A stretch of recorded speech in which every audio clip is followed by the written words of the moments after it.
Hello. Hi, everyone. Today is the first event of the first edition of Machine Learning Research Week.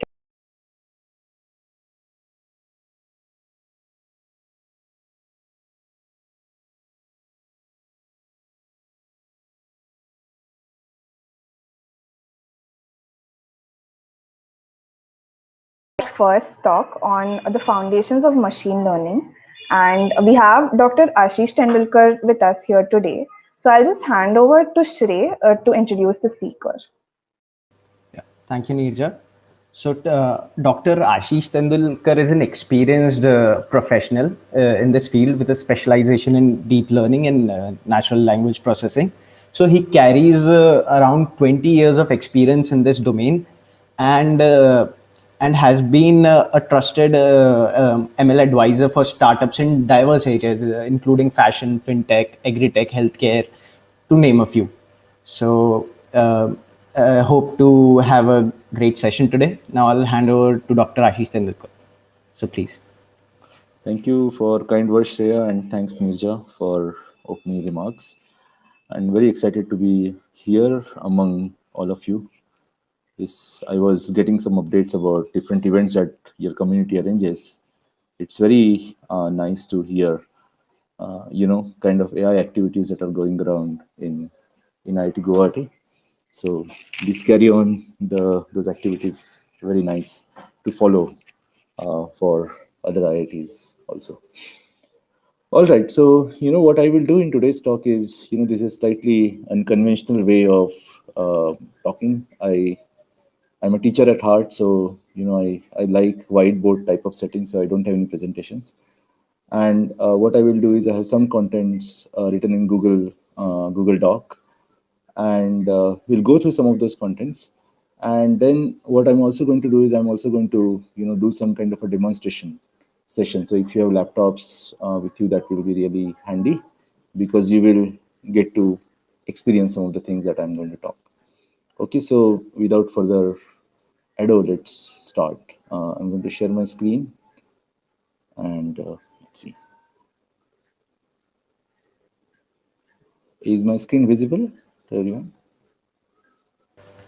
Yes, sir. Yeah, it's possible. Great, great. So let's go to the basic question. Okay, I don't want to reveal all these things before I pose my question. So, what is machine learning? That's the first question, right? And let's try to understand it from bunch of couple of tasks. Okay, so 20 years back when I went to IIT for the first time and I was taking ML course, I did not really understand what was happening because there were a lot of terms that were coming to my way: model, loss functions, optimization algorithms. I had no idea about what was happening. So when I started teaching, I thought it is better to connect all the programming community to ML through some very simple examples. And over the years of my teaching experience, suggests that this approach works pretty well. So I'm posing the same question here: what is machine learning? And I'm going to talk about two tasks. One is adding two numbers. Just a minute. Just a minute.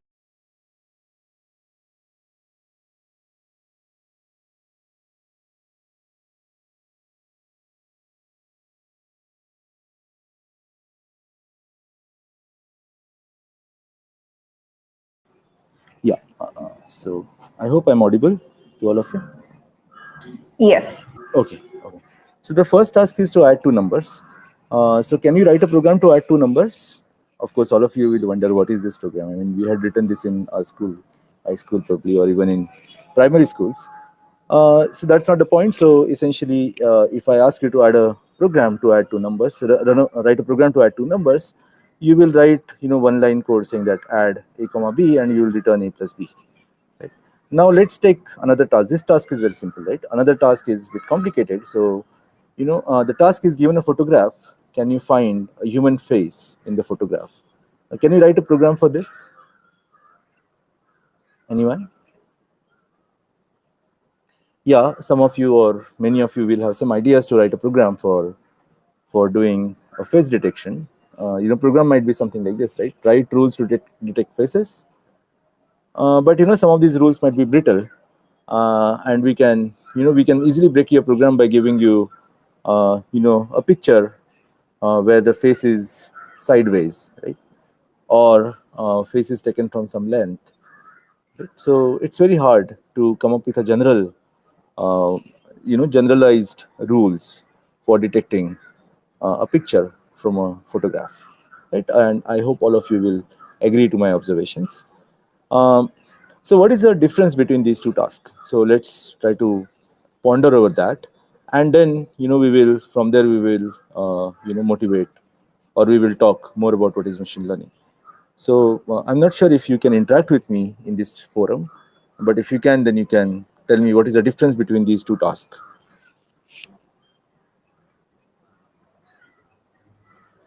Right? Let's try to write down the difference. So in case of addition of two numbers, we know the exact mathematical form of the function, right? So when I say add two numbers, you have to essentially call a plus b, correct? But in case of phase detection, we do not know, right, the exact mathematical form of the function. But we are good. But as humans, we are good at detecting faces, right? So if you are shown any image, and you'll be easily able to tell whether there is a human in the face or not, human in the picture or not, right? So how do you do it, right? Because we are trained to recognize humans. So what is the biggest difference? The biggest difference in two tasks is, in the first task, you know how to add two numbers, and you can also write that expression. You can also specify that procedure in form of a mathematical function. Right? In case of face detection, you know how to detect the faces, but you cannot express that in form of exact mathematical function. Correct? That's the main difference between these two tasks, and that's where machine learning is applicable, right? So machine learning, whatever we do in machine learning, at the end of the day, we essentially come up with some kind of a mathematical form of the function and estimate its parameter. Again, this is also misleading to say that machine learning helps us to find a mathematical form of function. It doesn't work that way. We as humans specify the mathematical form of a function based on some understanding, and then use machine learning algorithms for estimating the parameters of that mathematical function, right? So remember this difference between machine learning and standard programming, and why do we need machine learning, right? So in order to train, or in order to learn the parameters of the model or of the function, right?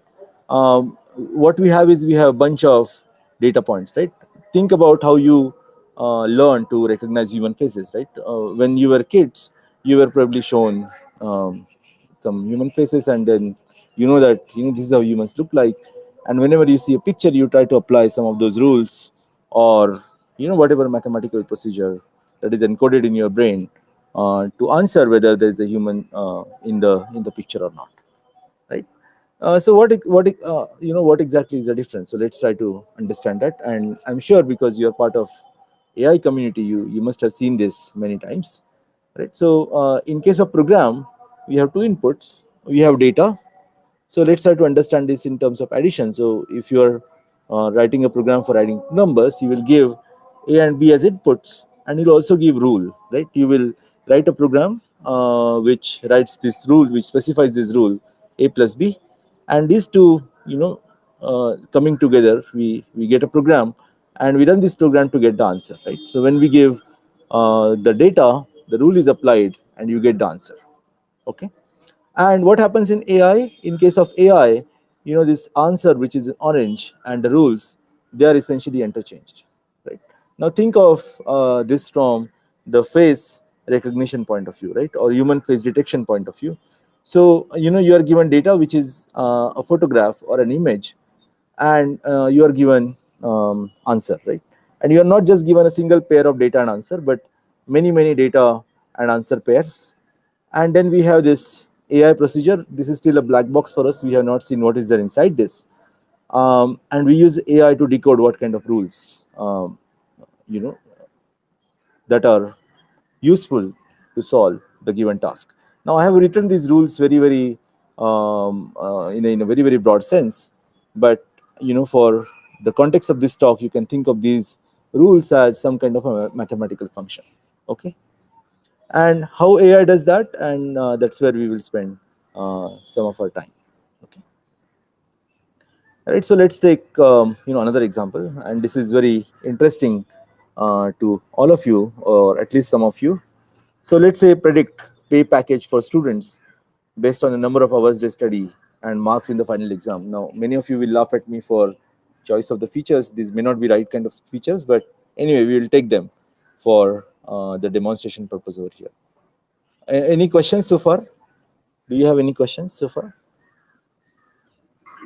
If there is any question, you guys can type it on the chat or you can raise your hands. Either of those two will be fine. All right, no problem. So Nirja, I cannot see my screen where there is a hand raised or if there's a question type. So I request you to please interrupt me. Yeah, sure. Okay, thank you very much. Yeah. So we were talking about the problem of predicting pay package for students based on number of hours they study and marks in the final exam. So we will be given data something like this, right? So we have two features. So each student is represented by two numbers here, which is number of hours they study and marks in the final exam. So let's call them as H sub 1, S sub 1. Right? So this is the number of hours that the first student puts in, and these are the marks in the final exam, and so on. This is for second student, and so on and so forth until n student. So let's say we have data from n student, and this n is typically pretty large. Right? And then we also have answers, right? So for each of these n examples, there'll be answers, right? So answers will be indicated by y. So there are y1 to yn. These are the answers. And now we need to come up with a rule, right? Now remember, AI is not that intelligent to come up with rule or model on its own, right? So we as designers have to specify the model, right? And let's say we have a very simple linear model, right? You must have seen such an equation, right? This is the equation of plane, correct? So the form of this equation is b plus w underscore 1 into h plus w underscore 2 into s, right? So what I'm essentially doing is, I'm specifying equation of a plane, and I want to estimate parameters of the model, and b, w1 and w2, which is in red, are the parameters of the model. They're called as parameters of the model. H and s are called as features of the model, and y is called as a label of a model. Okay, and since y, the label that we are trying to predict here, is a real number, we formally call this problem as a linear regression problem or a regression problem, right? And it's linear because we are specifying some kind of a linear equation, right, or linear model, right? So model is nothing but equation, loosely speaking. Okay, if you are a theoretician, you will come up to me, but loosely speaking, model is like a mathematical equation, right? So what is the problem here, right? So the problem of machine learning is, given this data, which is called as actually the training data, find the optimal values of the parameters of this model, right? So given the values of h, s, and y, we want to get the optimal values of b, w1, and w2, so that we have to specify what is so that, right? So that the predicted value of y is close to the actual value. Getting it? That's why that's where the optimal values lie, right? When we find optimal values, the y that is predicted will be pretty close to the actual y. Okay. So that's the problem of ML, right? So this is a general theory of ML, right? So in case of so this is a regression problem because y was a real number. In some other cases, if you want to predict whether a student will get a job or not, so this becomes a binary thing, right? Whether they get a job or not, right? 0, 1. So this becomes, we call this as a classification problem. Okay. I know these are pretty basic stuff. If you know, even if you have done even the first course in machine learning, but it is useful to quickly talk about it to set the context. Okay. So now, I have a very specific view of machine learning, which I believe is very useful to generally decode this madness, right? Or a very rapid pace of progress in the deep learning community, right? So I'm going to give you some very simple toolkit, and I essentially view each ML or AI model as 5 tuples, right? And what are those 5 components, or 5 tuples, or 5 components? So first is training data. Right? So training data is again features and labels. Correct? They could be in hundreds or thousands or in millions. And what happens is that we have to essentially build this model so that it works well on the future data. And of course, we cannot see future. We do not have any supernatural powers.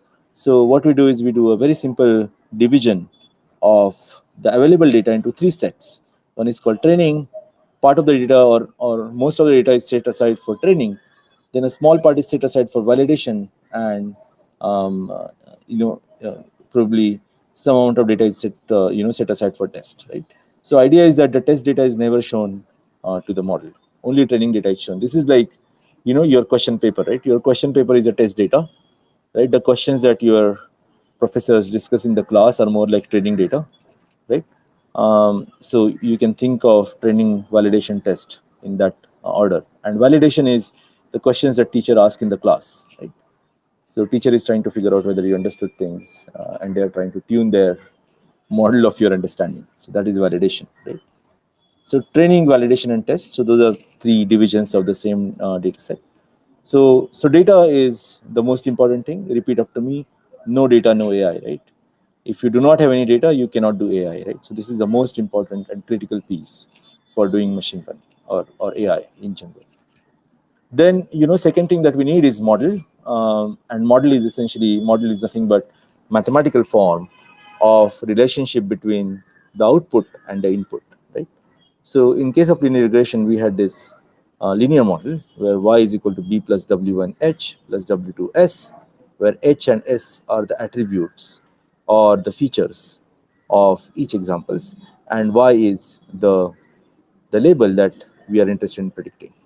So model or function essentially specifies relationship between the features and the labels. Okay. And now we said that we want to find out values of parameters such that the predicted value of y and the actual value of y are close to each other, right? So this is like the criteria that we are specifying for optimality, and that is generally referred to as a loss function or objective function, right? So the third component of machine learning model is or machine learning algorithm is loss function, correct? So in case of linear regression, which is very familiar machine learning model, we use mean squared error as a loss function. Right now, you know the loss function, correct? So after knowing the loss function, you need to essentially do some kind of a traversal in the loss function space to find out the optimal point, right? And what is the optimal point? Optimal point is the one where the loss is minimum, correct? So this is like your 12th standard calculus, right? It's straightforward application of derivative, and we have a standard algorithm called gradient descent, which is kind of a broad umbrella algorithm. There are various variations of it. We'll not get into details of that today, but there is an optimization procedure that we need to optimize the loss function, correct? And after optimization, you essentially get the optimal model parameters like b, w1, and w2, correct? Once you get these the values of optimal parameters, you essentially have the formula cracked or formula known to you, right? Then you can use this formula for predicting the label for the unknown example, right, which was not known to you. And we need to figure out, right, I mean, how good is this prediction, correct? And we use what is called as evaluation criteria to figure out how well is our algorithm performing. This is an important task to get a sense of how reliable is our model. Getting it? So there are these 5 components of machine learning algorithm, right? Training data, training, validation, test data, model, then loss function, optimization procedure, and evaluation criteria, right? So no matter what, whenever you come across any machine learning algorithm, you should ask these 5 questions or try to put down your machine learning algorithm under these 5 heads, and things will be pretty clear to you. Okay. Any questions so far? Okay, looks like there are no questions, so we can move forward. All right, so now what we'll do is, we'll try to learn a bit about a neural network model. But before that, what we'll do is, if all of you can go to this playground, it's called as neural network playground. So I'll reinforce, or I will demonstrate these 5 components of machine learning model through this interactive visualization tool. And I cannot stress the importance of these visualization tools in understanding, in developing very good understanding of the machine learning algorithms. Right. So what you see on your screen is the TensorFlow playground. Right. We can use this to understand working of some of the basic machine learning tools or machine learning algorithms. Right. So this is mainly built for neural networks, but we'll use it to even get understanding of the basic task of classification. Right. So what you see on your left side is essentially the data. Right. So you can choose various type of data distributions, and based on the data distribution, you will have to essentially build complex classifiers. By complex, I mean they'll have more parameters, right? So this is a simple classifier, right? So you can see that this is the output. So there are 2 types of, or 2 classes of data, blue and orange, and you need to essentially write a model to identify oranges from blue and vice versa. Okay. And there are certain data specification, right? So we are not currently adding noise. If you add noise, by noise we mean that the examples from the classes are mixed, they are not separated. We start with a very simple setting of 0 noise, and let's not worry too much about batch size right now. Okay. And we'll say that we'll use 70% examples for training, and we'll set aside 30% examples for test. We'll also see where the test examples are located. You can see that this is where test examples are located. Right. So we'll just will not access them during the training time. Right. And we have 2 features, right? Or we have 2 features, x1 and x2 for the data, right? So we will train a very simple logistic regression model, right? In case of logistic regression model, we use sigmoid function. So we essentially have a model just like a linear regression, which is b plus w1 x1 plus w2 x2, and we pass that to the sigmoid function. Okay, and then we get output which is between 0 to 1. Okay, so now let's try to train a model. Okay, so now let's reinforce our 5 components of machine learning model. So you can see that the data is here, right? So this is the data specification and the features, correct? And also the output, right? So we in data we specify the features and the output. So this is the training data that we have, which is over here in this panel. And then we know the loss function. So loss function we cannot select here; it's implicit because we are using a classification, and it's a 2-class classification or binary classification problem. We are going to use cross entropy loss, and so that is not we cannot see that over here. We cannot set it; it's automatically set up. And then what you have here on the upper bar is essentially the optimization setting, right? So you can control what is called as learning rate in gradient descent, and you can control this learning rate and see how the training happens. And you can also choose activation because we want to train a logistic regression model. We are choosing sigmoid as an activation function. Okay, then there are other more advanced settings like regularization and their rate. We will currently not do any of that. Okay, so you have set up the learning rate, and now what we'll do is we'll try to see how the training progresses, right? So you can see that already there are some values that are there on these lines, which are connecting these features to the output, correct? And as if you know how the gradient descent works, we randomly initialize gradient descent to some random weights. So you can see that these weights, we are currently using the weight of minus 0.19 for this feature and the weight of 0.11, right? So these are weights that are automatically or that are randomly chosen. Okay, we have not yet started training, but these are the initialized weights, right? And we'll see as we do training, these weights will get updated, right? So I just want to show you that, and you can also see what is the classifier that is learned because of this weight, right? So if you just use x1, you essentially have this kind of a classifier which is barely able to separate the two classes.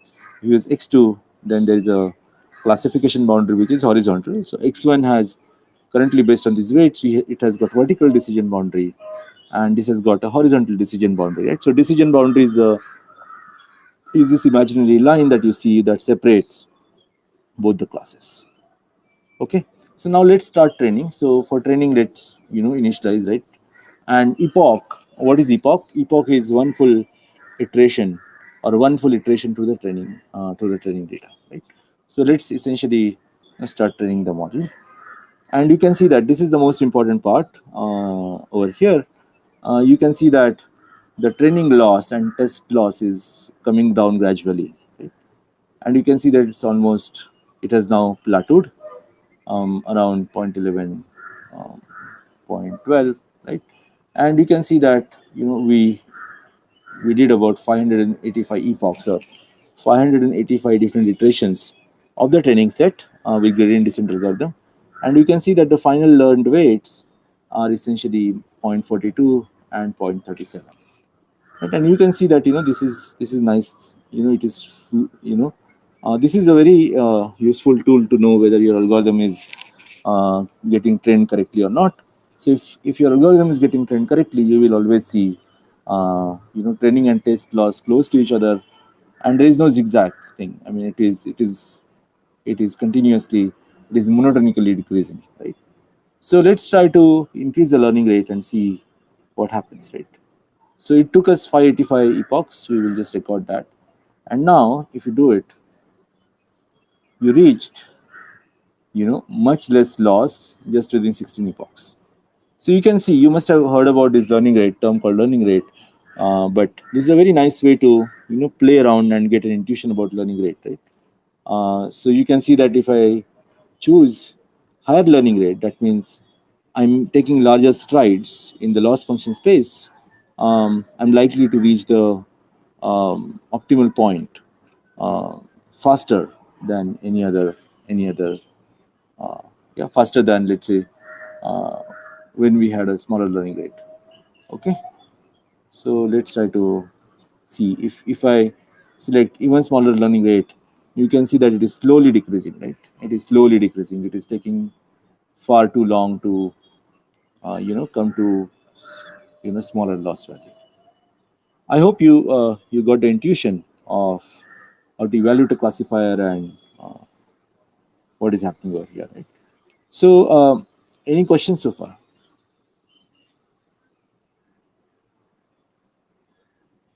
Okay, so this up to this point, we had very, very simple stuff going on. Let's try to make it more fun, right? So what we'll do is we'll select a bit complicated data set, right? Now here there are two classes, right? Blue and oranges, blue and orange class, and these classes cannot be separated by a straight line, right? There is imaginarily circular decision boundary over here, right? So let's try to solve it, right? We'll just use these two features, x1 and x2, and we have already selected learning rate. We will take it slightly higher learning rate, and we will try to train the model, right? And see what happens. So what do you see? After doing 155 epochs, which is not less, fairly large number of epochs, our losses have plateaued, right? And you can see that training and test loss, both of them are high, fairly high, right? And they have plateaued. There is no further decrease in the losses. So what does it point to, right? So this particular curve tells you a story, and it actually gives you some guidance about what is the next thing that you should be doing, right? Many a times it happens in your project when you're doing your machine learning project, you simply do not get good accuracy, and then you do not have any idea about what must have been a problem, right? And most often, people say that if you're not getting good numbers, then go get more data, right? But getting more data is not always the right answer, right? So for example, in this case, even if I get more data, right, I'm not likely to get any better loss numbers, right? Why is it happening so? Because we have a far underrated, or we had some kind of underfitting happening here, right? When we actually needed a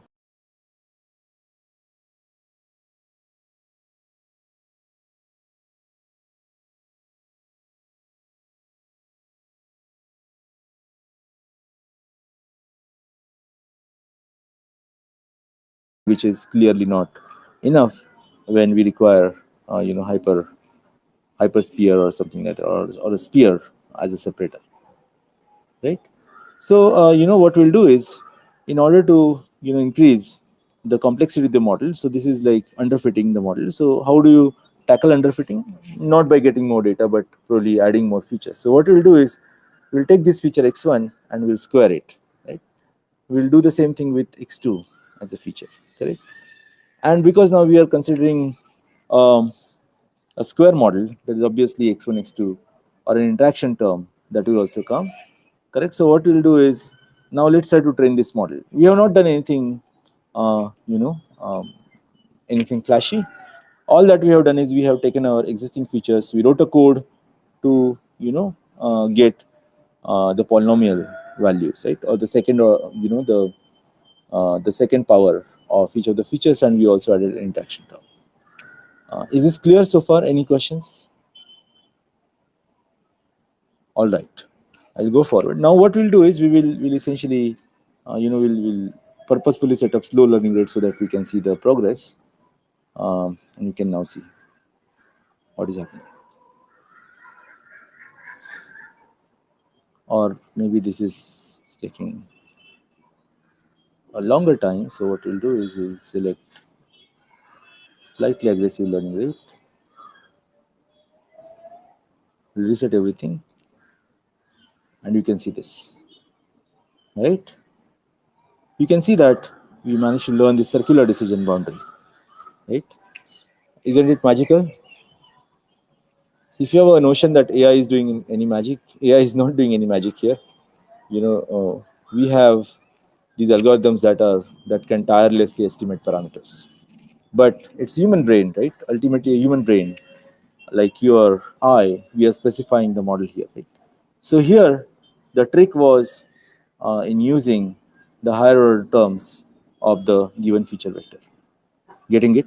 And if you examine the model, you can see that there's a very small weight that is given to the original values of features, but there is relatively larger weight, right? It's a large negative weight on the square terms, and again a small negative weight on the interaction term. So interaction term is also not that important, but anyway, whenever you are defining second order model, it's important to use that interaction term. Any questions?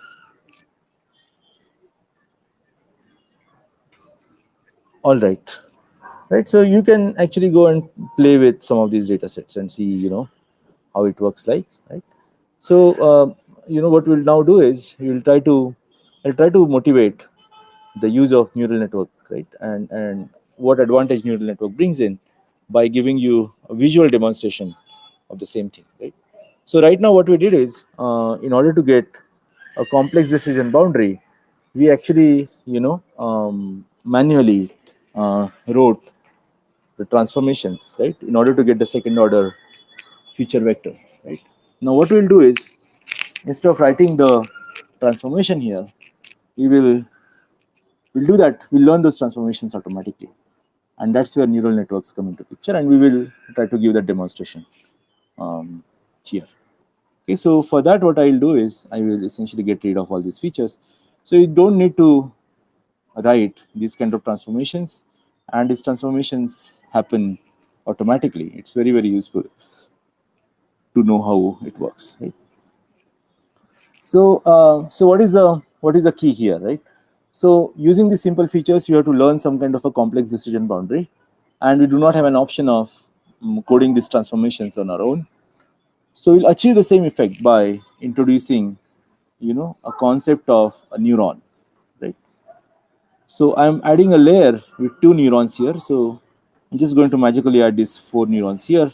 Sir? I will, yes. Yeah, there is a raised hand, Raj. Sure. Okay, now, yeah. So I'm gonna hand the mic to him. Sure. So Raj, go on. Sir, exactly how is the original feature? Am I audible? Yes, Raj. Yes, I can hear you, Raj.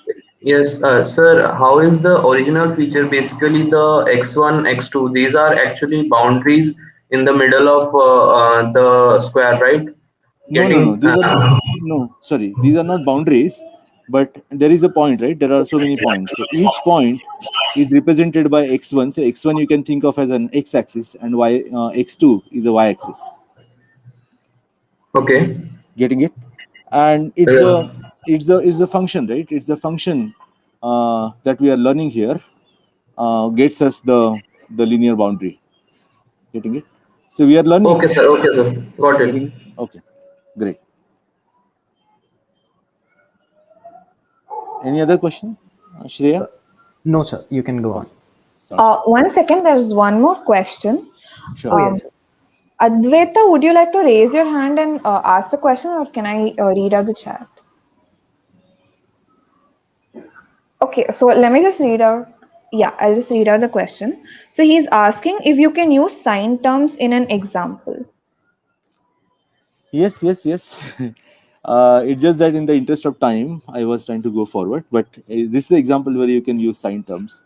Otherwise, it will be great if you can try this on your own, right?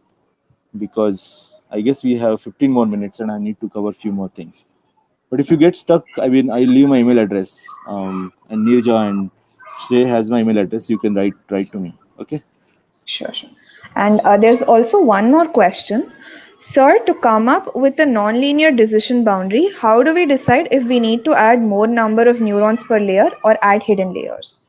Interesting. Very interesting question. Thanks for asking it, right?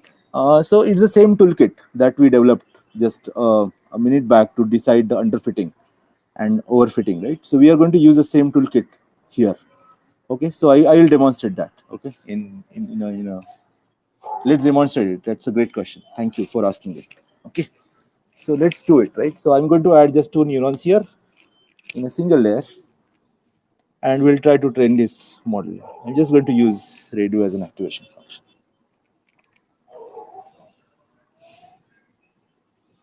And I started training the model.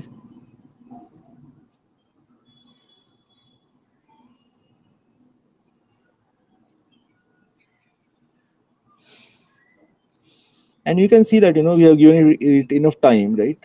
The loss is not decreasing. Loss is not going down. Are you getting it? The loss is not going down, right? It is like flattened.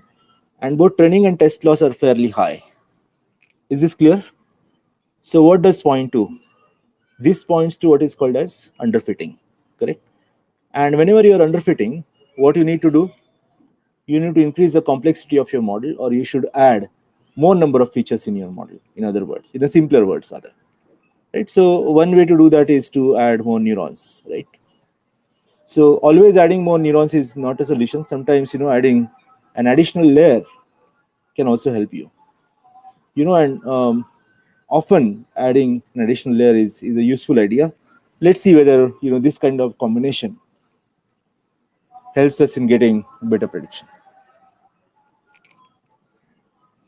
And I also don't know what is the right configuration. We'll try to arrive at that, okay, together.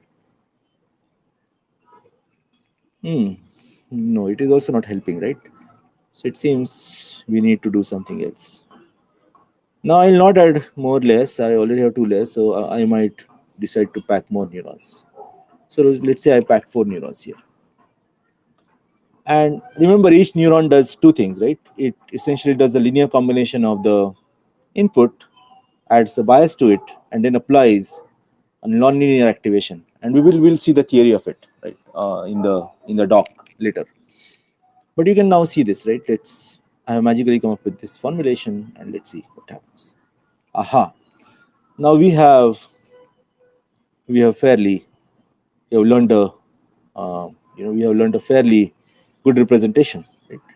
And this is how you do it, right? You always start with a smaller network, but in neural networks it's actually opposite. We actually first overfit, and then we'll try to reduce the number of units or layers. I'll show you that also. I'll try to demonstrate.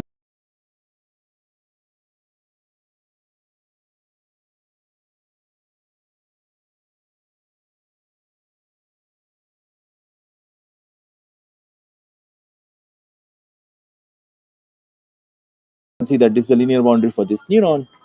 This is another oblique decision boundary for this neuron and this one, right? But this second layer is something which is interesting, right? So the second layer, this particular neurons get input from these 4 neurons in the previous layer. And what you are learning here is you are learning a function of these functions, right? In other words, you're doing a composition of a function, correct? And this is where the magic is actually happening, right? So we want to learn some kind of a complex function, but we are lazy. We do not want to really code up all the features ourselves. So we said, fine, we will create a structure, a network-like structure to learn this particular complex decision boundary.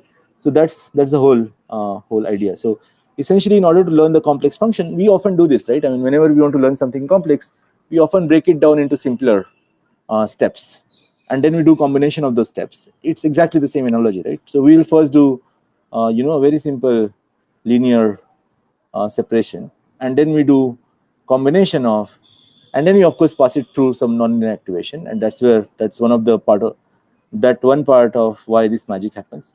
And then we essentially do the combination of what comes out of these functions, and we learn this kind of a circular decision boundary, and then this one learns some other kind of decision boundary. And you can see that since it's circular, you can see that this line is thick, so it has got the max weight. This line is not that. This is a very thin line. It does not have that strong weight. So that's why we never see the impact of this. So this particular function is kind of strongly represented in this. Are you getting the point? All right. So I'll now demonstrate overfitting and what are the signatures of overfitting, right? So I'll just add.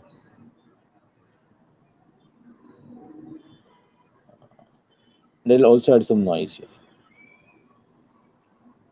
Now see the fun.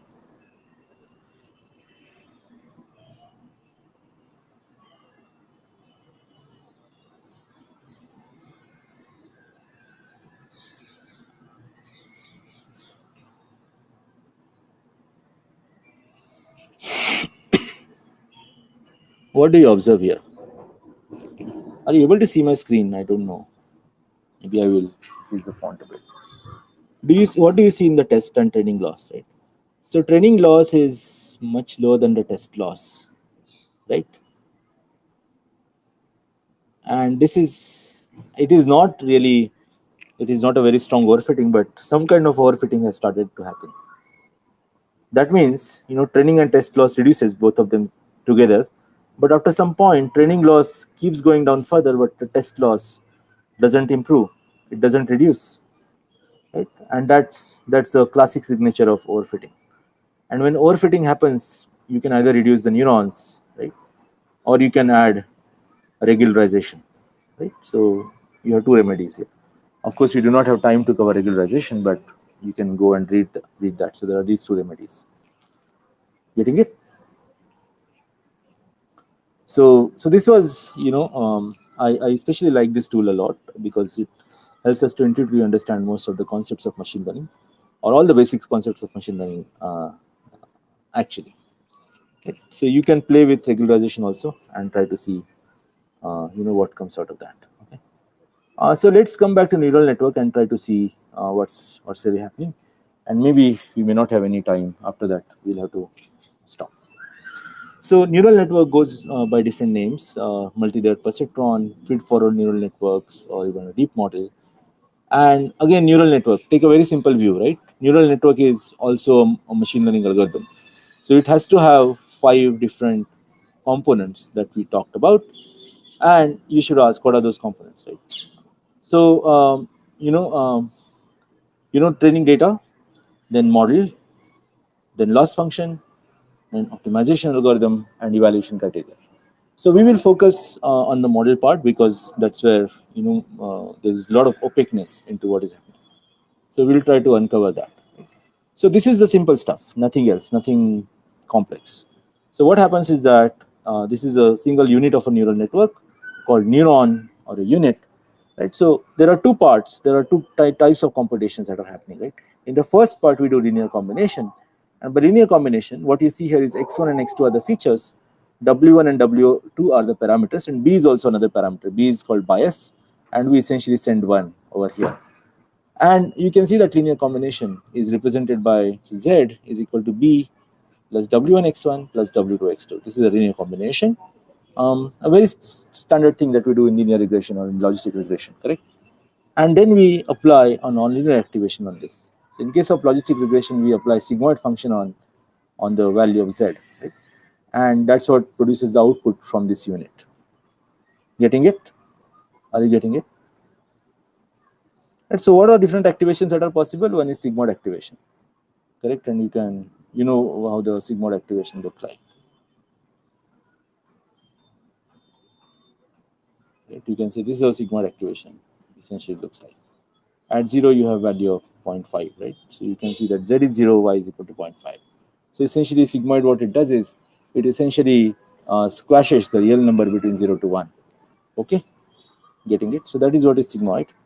Then most of the recent development are possible because of the special activation function called ReLU, which is called as rectified linear units. So what it does is essentially, if we get z to be negative, it essentially returns 0, or else it returns z. Okay, so this is rectified linear unit, and then there are tanh, and linear is also valid activation unit, and we use it in the output layer when we need real number as an output. Okay, so Neerja, how much time do I have? So actually, some people seem to be interested in the talk. So, they're requesting if you can continue. Okay, So, I will continue. I have no yeah. problem continuing. Okay, any questions on this? Okay, so let's try to understand the computation or the forward computation, right? So let's assume that b is 0.5, w1 is equal to 1, and w2 is equal to -1, and we'll see how the computation happens, or forward computation, right? So we are essentially going from left to right. So we'll be essentially calculating linear combination followed by nonlinear activation. Okay, so let's try to see this, right? So I'm going to send different values of x1 and x2, and this is the form of a model. And then you are going to use, if you use sigmoid activation, what happens? If we use ReLU linear, what happens? I have just tried to tabulate the whole thing here, right? So if you send x1 and x2 to be 1, what would be the value of z? Can you compute it? It is not fun reading this, so you should compute it. Take a couple of minutes and essentially use this formula and make sure these values are correct. And these are values of x1 and x2. So let's work on this particular thing. So take a couple of minutes and let's finish it, and then come back to me. And let me know once you are done.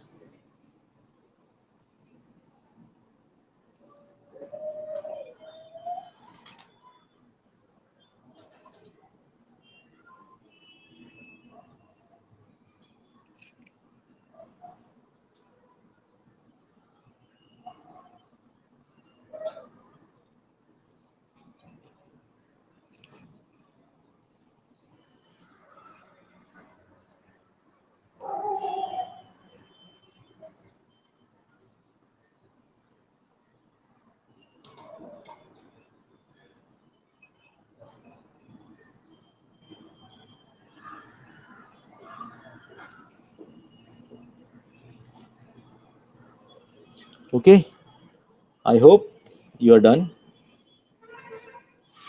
Nirja, Shreya, do you have any sense whether things are done? Yeah, I can see a couple of thumbs ups. So Okay, yeah, some of them are calculated. okay. Maybe I'll take one more minute, give one more minute to it.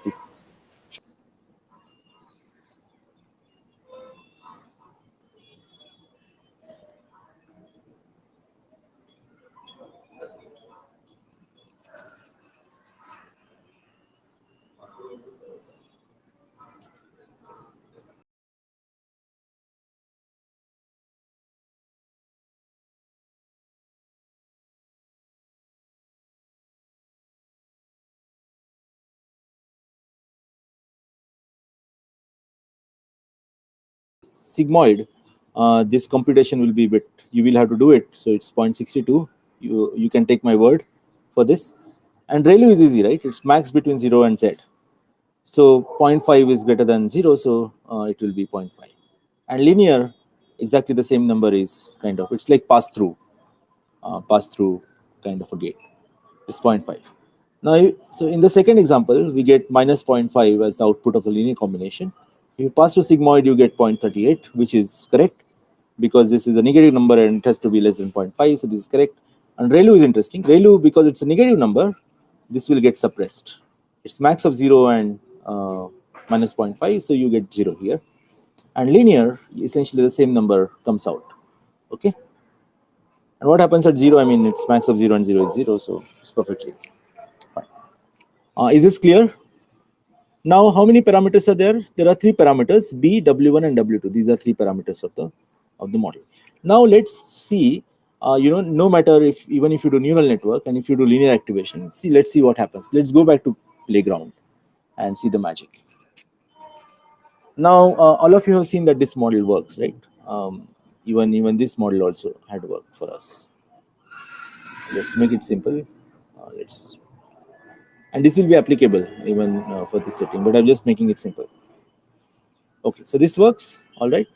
Now what we'll do is, instead of using ReLU activation, I'll use linear as an activation function.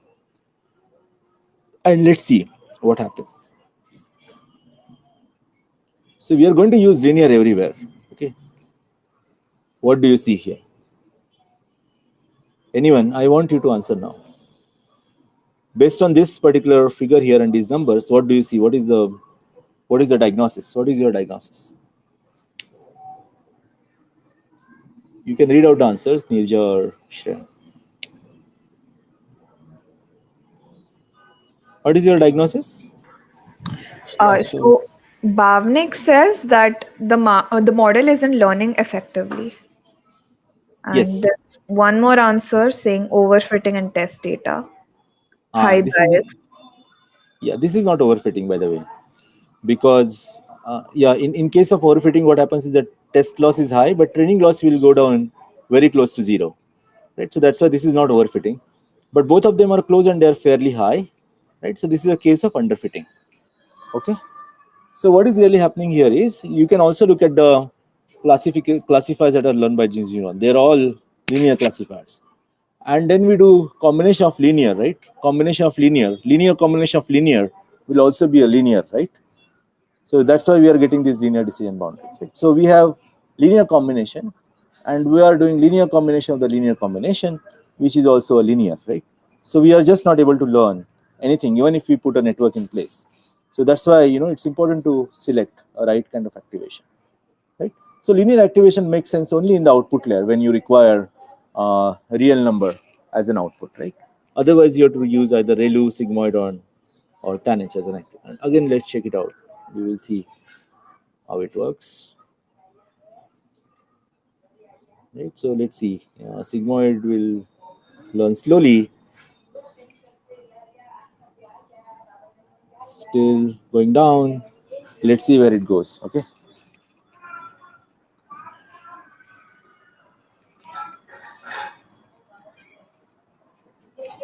Now you can see it is, yeah, this is still slow. Okay. So let's try to see what happens. Okay.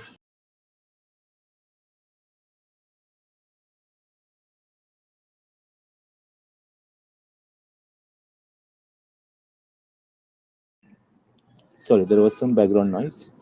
Now you can see that it has not learned that effectively. So sigmoid is also not that great.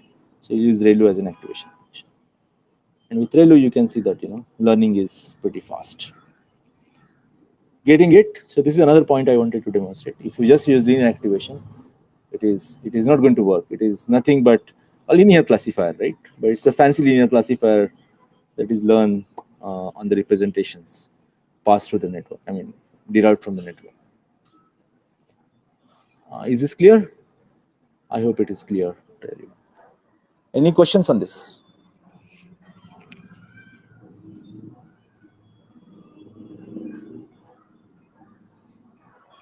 Anyways,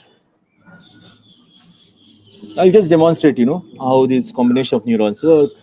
I had just demonstrated this on a single neuron. Of course, on playground, we had observed multiple neurons.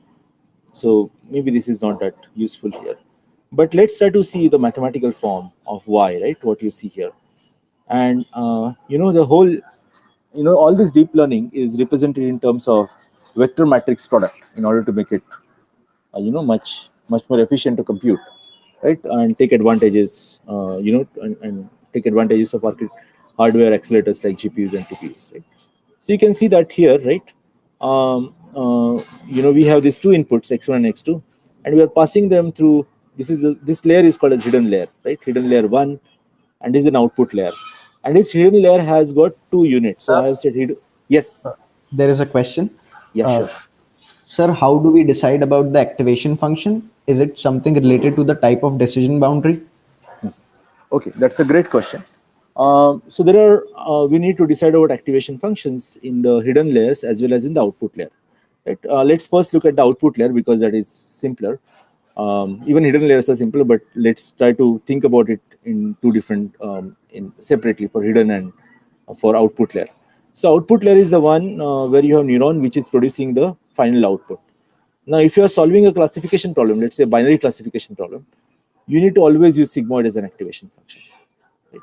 If you are solving a multi-class classification problem, you need to use softmax as an activation function. Right? If you need a linear or a real number as an output, you have to use a linear activation function in the output. Okay, and in general, in the hidden layers, we always use ReLU as an activation function in the modern literature. Okay, there is TANH that is used in a specific architecture of neural network called LSTMs, but more often than not, it's ReLU all the way. And ReLU activation is one of the landmark discovery, which was discovered empirically, that made all these deep network training possible. Right? Earlier, people were using sigmoid, and then they were not effectively do the training because some of the gradients were getting vanished because of a small, gradient that you get in sigmoid. And so ReLU, so often always use ReLU, except in LSTM. And in the output, there is restriction because of the data that, or the label, type of the label that you need to get out. Any questions? Is this clear? I hope. Now you can see that there are this hidden layer has 2 units and output layer has 1 unit. So in the hidden layer, we do this computation, right? So there are all these W's, right? So I'm going to put all these W's in some kind of a matrix notation, and we'll do so in a single instruction, you can do a transpose of W, multiply it with X, and you'll essentially get these W1s and W2s as output, and then you essentially multiply that with the weight matrix for the output layer, and that will essentially give you, and you apply sigmoid on that, you will get a binary class label. Okay, so I've done this in a hurry. Generally, this takes good half an hour, 45 minutes to explain how exactly this is done. But I have tried to, I'll share this doc with you people. I'll leave this doc with you guys. So the whole doc takes about 12 hours to go through. We hardly have 1 hour today. So there are certain things that I will skip, but if we have another opportunity, we can cover some more stuff. Okay, so I have So there's actually, another question. yeah, sure. So Ankita asks, what is the significance of bias term? How can we visualize this? Sure. So, think about this, like, let's say if I give you equation of line, right? What is the equation of line? Y is equal to mx plus c, correct? Now, if I say that c is equal to 0, right? What kind of lines do you get? You essentially get lines that are passing through origin, correct? Correct? So when you add bias B, you are essentially enriching your class of the model. So essentially when you add B, you are essentially allowing the shift in the origin in some sense, correct? So bias helps you to get your richer class of models. If you said bias equal to 0, then you are restricting your model always to pass through the origin. Getting it? And bias term we do not set. Bias term is learned in the in the training process. And of course, we have not seen how the training process for neural network works. But yeah, that's a different topic. Yeah, so I would request you to go through this forward computation, and I have actually shown you how this works in the network setting. Yeah, so I would actually like to stop here because this is going to be, I do not see a logical end here. But if there is another opportunity, I mean, I can come back and talk about more about these things. Sure, I think we can maybe arrange that sometime. Yeah. Sure. Meanwhile, we can also share the doc to like everyone else, and they can. Yeah. They can go through it because what I have done is I have actually tried to demystify some of the concepts in case of even this training of neural network. I have written few things here, and then the convolutional neural network part is really demystified very nicely with some visualizations. I'd really like to cover them if there are any opportunities to do so later, but yeah. Sure. Yes. All right. Does anyone have any questions? You guys can ask right now.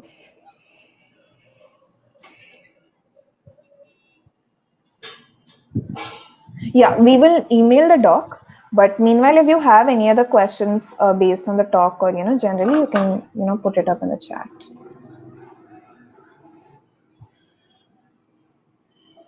Okay. Yeah, so I think that seems to be it. All right, I'm sorry we have to stop because I have another engagement. I have another commitment to take care of. Otherwise, this is like very, very interesting audience. Thank you for patiently listening, asking interesting questions. Thanks for the opportunity, Nirja and Shreya. Sure.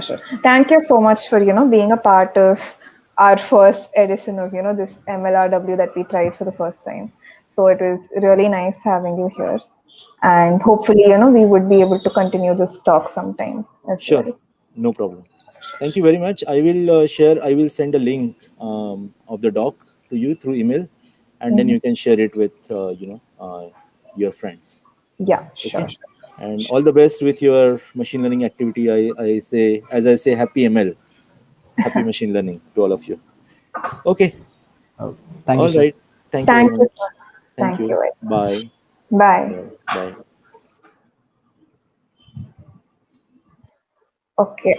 So that was it for the first talk. And we have more webinars planned. I think there is one webinar tomorrow as well as a live session. We will email the details, so hopefully you all can join that. And yeah, thank you for joining us. We will be ending the session right now. Thank you.